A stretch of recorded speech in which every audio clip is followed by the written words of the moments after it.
지난 14일부터 유동인구가 많은 곳에 임시선별진료소가 설치돼서 운영 중에 있습니다.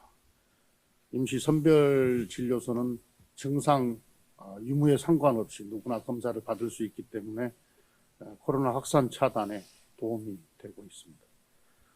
임시선별진료소를 운영하기 위해서는 의료진의 지원이 필수적입니다. 의료진 모집에 의협에서 1,000명, 간호협회에서 2,000명이 지원을 해 주셨다고 합니다. 방역 최전선에 서야 하는 두려움을 이기고 어려운 결정을 해주신 의료진과 의료진 모집에 적극 협조해 준 관련 협회에 진심으로 고맙다는 말씀을 드립니다. 코로나 방역 최일선에서 헌신하신 의사, 간호사 등 의료진 여러분들께 다시 한번 감사를 드립니다. 야당의 백신 정쟁화가 도를 넘고 있습니다. 어제 김종인 위원장은 백신이나 재난지원금 스케줄을 내년 재보선에 맞췄다는 소문이 돈다는 발언을 했습니다. 아주 회개한 발언입니다. 저급한 음모론입니다. 제1야당 대표가 가짜뉴스와 또 아니면 말고식 주장을 조합한 음모론에 기대어 정부를 흔들어대는 행태가 참으로 개탄스럽습니다. 백신과 관련한 국민의힘의 저급한 정치 공세는 이것뿐만이 아닙니다. 백신 확보와 관련해서 정부가 이미 여러 차례 입장을 밝혔음에도 불구하고 국민의힘은 수급 실패를 계속 주장하고 있습니다. 지난 10월에는 독감 백신을 전수조사하고 안전성이 확인될 때까지 접종을 중단해야 한다고 주장하더니 이번 코로나 백신에 대해서는 안정성은 따지지도 않고 접종부터 빨리 하라고 주장하고 있습니다. 상황에 따라 말을 바꾸고 정부를 흔드는 행태입니다. 전형적인 행태입니다. 그리고 정부와 국민을 이간질하고 방역에 구멍을 내는 방역 교란 행위입니다. 아마 야당의 목적은 어떻게든 K방역의 성과를 깎아내리고 정치적 이익을 얻으려는 계산이겠지만 작은 정치적 이익을 얻기 위해 사회 혼란과 불신을 조장하는 행위를 지금은 해서는 안 됩니다. 백신 문제는 의학의 영역입니다. 백신 접종은 정부를 믿고 맡기시기 바랍니다. 백신의 안정성과 유효성을 확인하는 것이 먼저입니다. 접종이 시행된 나라들에서 백신과 관련된 여러 부작용도 지금 보고되고 있습니다. 70%가 넘는 우리 국민들께서도 안정성이 검증되어야 접종할 것이라고 응답하고 계십니다. 방역이 뚫려서 몇십만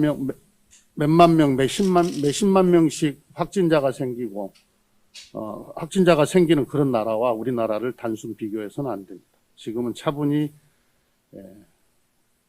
백신 계약을 마무리하면서 백신의 효과와 안정성을 모니터링해야 할 때입니다.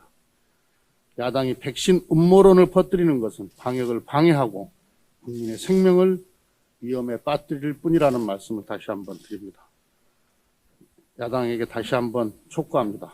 방역 당국과 정부의 노력에 흠집만 내려는 정쟁을 중단하고 코로나 극복에 함께 힘을 모아주십시오. 어제 정부의 내년도 경제정책 방향이 발표됐습니다.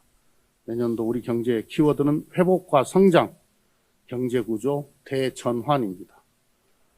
정부는 철저한 방역을 바탕으로 빠르고 강한 경제회복을 위해 내년 예산의 72%에 달하는 333조 원을 상반기에 집중 투입합니다. 먼저 극심한 피해를 겪고 있는 자영업자와 소상공인을 지원하기 위해 새해가 밝는 대로 신속하게 3조 원 플러스 알파 규모의 긴급 피해 지원금을 지급하겠습니다. 30.5조 원으로 대폭 늘어난 직접 일자리 예산도 조기 집행해서 50만 명 이상을 1월 중에 채용하도록 노력하겠습니다. 또한 정부는 코로나 위기로 취업 기회가 상실된 청년들을 위해 청년 일경험 사업을 10만 명으로 확대 지원할 것입니다. 저희 더불어민주당과 정부는 코로나가 진정되는 대로 소비, 고용 회복과 경제 활력을 제고하기 위한 공격적 성장 정책을 추진하겠습니다. 내년에는 빠른 시간 내에 확실한 경제 회복 모멘텀을 만들어내는 한편 우리 경제의 성장 경로 자체를 끌어올리기 위한 정책 노력 강화가 기요합니다. 이를 위해 당과 정부는 공공, 민자, 기업 투자 프로젝트를 110조 원으로 확대해서 투자 개선 모멘텀의 본격적 확산을 추진하겠습니다. 수출 중소, 중견기업의 애로사항을 개선하기 위해 국내 선사 임시 선박의 50%, 21년 선봉약 증가분 중 45%를 우선 제공하고 장기 운송계약 체계를 지원할 것입니다. 이와 함께 정부는 디지털 뉴딜, 그린 뉴딜에 26조 원을 투자해서 혁신경제 선도와 저탄소 경제로의 전환으로 신산업을 창출할 것입니다. 2025년까지 디지털, 그린 뉴딜 선도 인재 30만 명 양성을 본격화해서 선도형 경제 전환의 인적 기반도 확충할 것입니다. 이러한 정부의 강력한 성장 정책이 효과를 발휘하게 되면 내년도 우리 경제의 3.2%의 성장 목표도 충분히 달성하게 될 것입니다. 저희 더불어민주당은 2021년을 포스트 코로나 선도형 경제 도약의 원년으로 만들겠습니다. 정부가 코로나 위기를 극복하고 경제 반등의 모멘텀을 만드는 동안 저희 더불어민주당은 선도형 경제로의 대전환과 사회 안전망 강화를 위한 제도적 기반 마련에 힘쓰겠습니다. 한국판 뉴딜의 성공을 위해 데이터 기본법, 그린 뉴딜 기본법 등 디지털 뉴딜과 그린 뉴딜의 법적 기반을 마련하겠습니다. 재난 후에 어김없이 찾아오는 깊은 양극화의 골짜기를 메우기 위해 고용, 사회 안전망도 탄탄하게 구축하겠습니다. 아울러서 필수 노동자, 아동, 청소년과 청년, 노인 등 취약계층을 지원하는 맞춤형 제도도 확대해 나가겠습니다.